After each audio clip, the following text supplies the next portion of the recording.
ಎಲ್ಲ ಕೋರ್ಟ್ಗಿಂತ ಆತ್ಮಸಾಕ್ಷಿಯ ನ್ಯಾಯಾಲಯ ದೊಡ್ಡದು, ಆತ್ಮಸಾಕ್ಷಿಗೆ ತಕ್ಕಂತೆ ನಾವು ನಡೆದುಕೊಳ್ಳಬೇಕು ಅಂತ ಮುಖ್ಯಮಂತ್ರಿ ಸಿದ್ದರಾಮಯ್ಯ ಮಾರ್ಮಿಕ ಭಾಷಣ ಮಾಡಿದ್ದಾರೆ.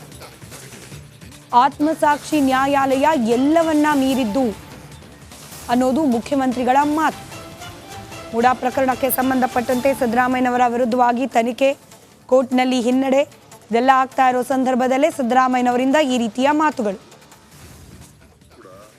ಆತ್ಮಸಾಕ್ಷಿಗೆ ಅನುಗುಣವಾಗಿ ನಡ್ಕೊಳ್ತಕ್ಕಂಥ ಪ್ರಯತ್ನವನ್ನ ಮಾಡಬೇಕು.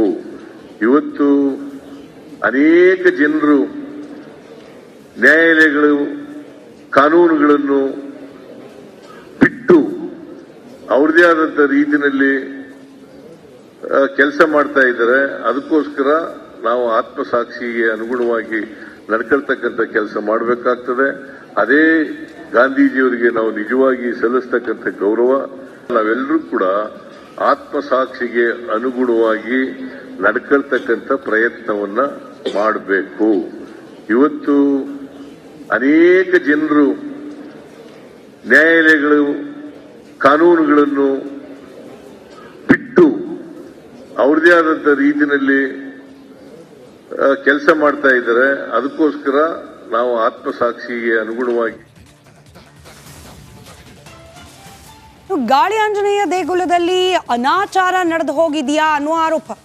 QR ಕೋಡ್ಗೆ ದಕ್ಷಿಣೆ ಹಾಕಿದ್ರೆ ಅರ್ಚಕನ ಖಾತೆಗೆ ಕಾಸು ಹೋಗ್ತಿದೆಯಂತ. ಹಣ ಹೊಡೆಯೋಕೆ ಅರ್ಚಕರಿಂದಲೇ ಆನ್ಲೈನ್ ಮೋಸದ ತಂತ್ರ ಅನುಸರಿಸಲಾಗ್ತಿದೆಯಾ ಅನ್ನೋ ಅನುಮಾನ. QR ಕೋಡಿಗೆ ಅರ್ಚಕ ಶ್ರೀನಿವಾಸ್ ವೈಯಕ್ತಿಕ ಖಾತೆ ಲಿಂಕ್ ಆಗಿದೆ. ದೇಗುಲದ ಬ್ಯಾಂಕ್ ಖಾತೆ ಬದಲು ಅರ್ಚಕರ ಖಾತೆಗೆ ಕಾಣಿಕೆ ಸಂದಾಯ ಆಗ್ತಾ ಇದೆ. ಇದೇ ವಿಚಾರಕ್ಕೆ ಸಂಬಂಧಪಟ್ಟಂತೆ ಒಟ್ಟು 8 ಮಂದಿ ವಿರುದ್ಧ ದೂರು ದಾಖಲಾಗಿದೆ.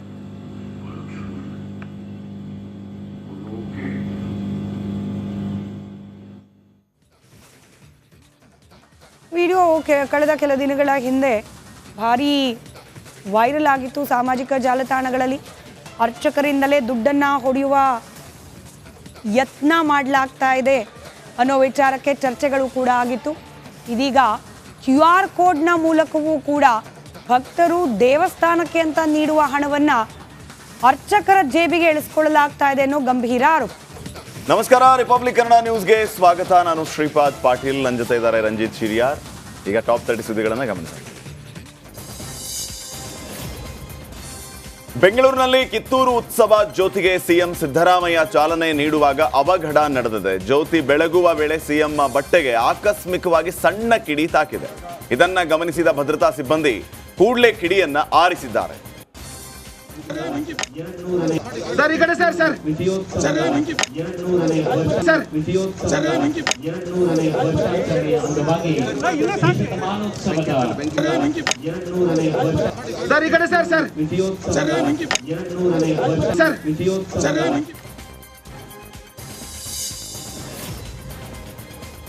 ಮೂಡಾ ಹಗರಣ ಸಂಬಂಧ ಶಿವಮೊಗ್ಗದಲ್ಲಿ ಸಂಸದ BY ರಾಘವೇಂದ್ರ ಪ್ರತಿಕ್ರಿಯಿಸಿದರು. ಮೂಡಾ ಹಗರಣದ ಬಗ್ಗೆ ರಾಜ್ಯ ಹಾಗೂ ದೇಶದ ಕಾನೂನು ತಜ್ಞರು ಈಗಾಗಲೇ ಅಭಿಪ್ರಾಯವನ್ನ ವ್ಯಕ್ತಪಡಿಸಿದ್ದಾರೆ. ಸಿಂಪತಿ ಗಳಿಸುವ ಪ್ರಯತ್ನ ಆಗಿರಬಹುದು, ಆದರೆ ಈ ತಪ್ಪನ್ನ ಮುಚ್ಚಿಡಲು ಸಾಧ್ಯವಿಲ್ಲ. ಕಾನೂನಿನ ಚೌಕಟ್ಟಿನಲ್ಲಿ ಮುಂದುವರಿಸಬೇಕು, ಅದನ್ನ ಮುಂದುವರಿಸುವ ಕೆಲಸ ಆಗ್ತಾ ಇದೆ. ಕಾನೂನಿನಿಂದ ಬಚಾವಾಗಲು ಸಾಧ್ಯವಿಲ್ಲ ಅಂತ ಹೇಳಿದರು. ಈ ತಪ್ಪನ್ನ ಮುಚ್ಚಿಡಲಿಕ್ಕೆ ಸಾಧ್ಯ ಇಲ್ಲ. ಕಾನೂನಿನ ಒಂದು ಚೌಕಟ್ಟಲ್ಲಿ ಏನೇನದು ಮುಂದುವರಿಸ್ಕೊಂಡು ಹೋಗಬೇಕು, ಅದು ತನ್ನ ಕೋರ್ಸನ್ನು ಮುಂದುವರಿಸ್ಕೊಂಡು ಹೋಗುವಂಥ ಕೆಲಸ ಆಗೇ ಆಗುತ್ತೆ. ಅದರಿಂದ ಬಚಾವಾಗಲಿಕ್ಕೆ ಸಾಧ್ಯ ಇಲ್ಲ. ಚರ್ಚೆ ಆಗ್ತದೆ, ಸಾರ್ವಜನಿಕರು ನಿನ್ನೆ ಚರ್ಚೆ ಮಾಡ್ತಿದ್ರು. ಹಾಗಿದ್ರೆ ತುಂಬ ಜನ ಬೇರೆ ಬೇರೆ ಭ್ರಷ್ಟಾಚಾರದ ಪಟ್ಟಿಯಲ್ಲಿ ಭ್ರಷ್ಟಾಚಾರ ಮಾಡಿದಂಥವ್ರನ್ನ ವಾಪಸ್ ಅದನ್ನು ಇಸ್ಕೊಂಡು ಸರ್ಕಾರಕ್ಕೆ ವಹಿಸ್ಕೊಟ್ಬಿಟ್ರೆ ಅವರನ್ನು ವಾಪಸ್ ಬಿಟ್ಟು. ಚಿಕ್ಕೋಡಿ ಬೆಳಗಾವಿ ರಾಜ್ಯ ಹೆದ್ದಾರಿಯಲ್ಲಿ ನಡೆದಂತಹ ಬೆಂಕಿ ಅವಘಡದಲ್ಲಿ ವ್ಯಕ್ತಿಯೊಬ್ಬ ಸಜೀವ ದಹನವಾಗಿದ್ದಾನೆ. ಕಾರೊಂದರಲ್ಲಿ ಬೆಂಕಿ ಕಾಣಿಸಿಕೊಂಡು ಧಗಧಗನೆ ಹೊತ್ತಿ ಉರಿದಿದೆ. ಬೆಂಕಿಯ ತೀವ್ರತೆಗೆ ಕಾರಲ್ಲಿದ್ದ ವ್ಯಕ್ತಿ ಸುಟ್ಟು ಕರಕಲಾಗಿದ್ದಾನೆ. ಫೈರೋಜ್ ವಡಗಾಂವ್ ಮೃತ ದುರ್ದೈವಿ. ಜೈನಾಪುರ ಗ್ರಾಮದ ಹೊರವಲಯದ ಬಳಿ ಈ ಘಟನೆ ನಡೆದಿದೆ. ಸ್ಥಳಕ್ಕೆ ಚಿಕ್ಕೋಡಿ ಪೊಲೀಸರು ಭೇಟಿ ನೀಡಿ ಪರಿಶೀಲನೆಯನ್ನ ನಡೆಸಿದ್ದಾರೆ.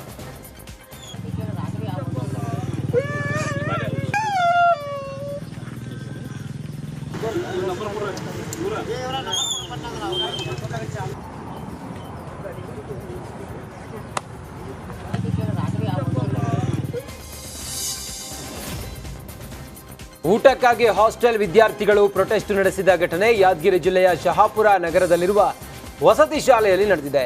ಸಮರ್ಪಕವಾಗಿ ಊಟ ನೀಡದೆ ಹಾಸ್ಟೆಲ್ ವಾರ್ಡನ್ ನಿರ್ಲಕ್ಷ್ಯ ವಹಿಸಿದ್ದಾರೆ ಅಂತ ವಿದ್ಯಾರ್ಥಿಗಳು ಆಕ್ರೋಶ ವ್ಯಕ್ತಪಡಿಸಿದ್ರು. ವಿದ್ಯಾರ್ಥಿಗಳ ಹಸಿವು ನೀಗಿಸದ ಅಧಿಕಾರಿಗಳ ವಿರುದ್ಧ ರೈತ ಸಂಘ ಕಿಡಿಕಾರಿದೆ.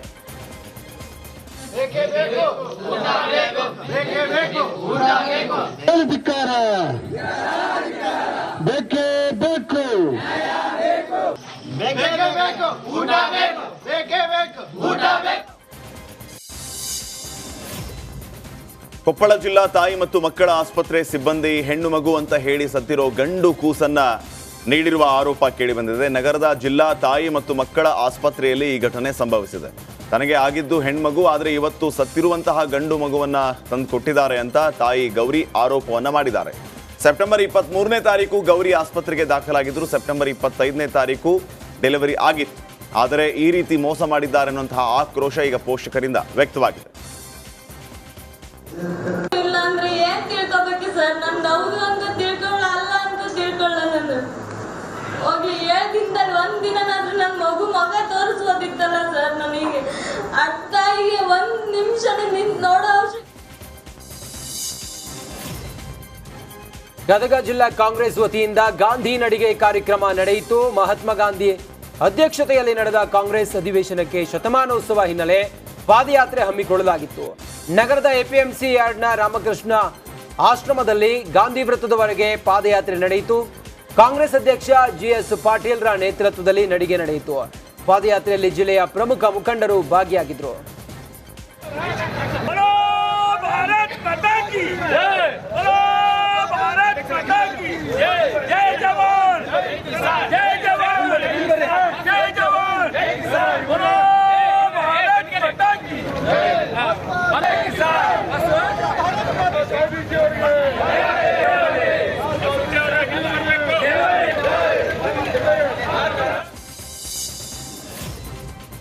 ದಿನೇ ದಿನೇ ಮೈಸೂರು ಬೆಂಗಳೂರು ಹೆದ್ದಾರಿಯಲ್ಲಿ ಅಪಘಾತ ಪ್ರಕರಣಗಳು ಹೆಚ್ಚಾಗ್ತಾನೆ ಇದೆ. ಹೀಗಾಗಿ NHAI ಎಚ್ಚೆತ್ತು ರಸ್ತೆ ಗುಂಡಿ ಮುಚ್ಚುವ ಕೆಲಸವನ್ನ ಮಾಡಿದ್ದಾರೆ. ಮಂಡ್ಯದ ಹೊರ ವಲಯದಲ್ಲಿ ಮೊನ್ನೆ ಕ್ಯಾಂಟರ್ಗೆ ಡಿಕ್ಕಿ ಹೊಡೆದು KSRTC ಬಸ್ ಪಲ್ಟಿಯಾಗಿ ಅಪಘಾತ ಸಂಭವಿಸಿತ್ತು.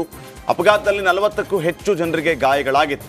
ಗಾಯಾಳುಗಳನ್ನ ಮಂಡ್ಯ ಮಿಮ್ಸ್ ಹಾಗೂ ಖಾಸಗಿ ಆಸ್ಪತ್ರೆಯಲ್ಲಿ ಚಿಕಿತ್ಸೆ ನೀಡಲಾಗ್ತಾ ಇತ್ತು. ಇನ್ನು ಭೀಕರ ಅಪಘಾತದ ದೃಶ್ಯ CCTVಯಲ್ಲಿ ಸೆರೆಯಾಗಿತ್ತು. ರಾಷ್ಟ್ರೀಯ ಹೆದ್ದಾರಿ ಅವೈಜ್ಞಾನಿಕ ಕಾಮಗಾರಿಯಿಂದ ಅಪಘಾತ ಸಂಭವಿಸಿದೆ ಅಂತ ಶಾಸಕ ಗಣಿಗ ರವಿಕುಮಾರ್ ಆರೋಪಿಸಿದರು. ಹೀಗಾಗಿ ಇದೀಗ ರಸ್ತೆ ಗುಂಡಿ ಮುಚ್ಚುವ ಕಾರ್ಯ ನಡೀತಾ ಇದೆ.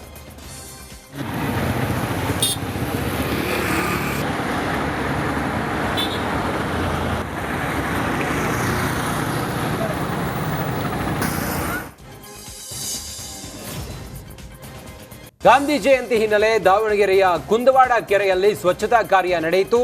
ಕುಂದವಾಡ ಕೆರೆಯ ವಾಯು ವಿಹಾರಿಗಳ ಬಳಗದ ವತಿಯಿಂದ ಸ್ವಚ್ಛತಾ ಕಾರ್ಯ ನಡೆಯಿತು. ಸ್ವಚ್ಛತಾ ಕಾರ್ಯ ಮಾಡುವ ಮೂಲಕ ಗಾಂಧಿ ಜಯಂತಿ ಆಚರಣೆ ಮಾಡಿದ್ರು. ಕೆರೆಯು ನಗರಕ್ಕೆ ಕುಡಿಯುವ ನೀರನ್ನ ಪೂರೈಸುತ್ತದೆ. ಪ್ರತಿ ವಾರ ಕೆರೆಯನ್ನ ಸ್ವಚ್ಛ ಮಾಡುವ ಸಂಕಲ್ಪವನ್ನ ಸ್ಥಳೀಯರು ಮಾಡಿದ್ರು. ವಾಯು ವಿಹಾರಿಗಳು ಕೆರೆಯಲ್ಲಿ ಬಿದ್ದ ಪ್ಲಾಸ್ಟಿಕ್ ಕಸ ಸ್ವಚ್ಛಗೊಳಿಸಿ ಕಸ ಗುಡಿಸಿದ್ರು. ಚಪ್ಪಲ್ಲು ಅಷ್ಟೇನೆ.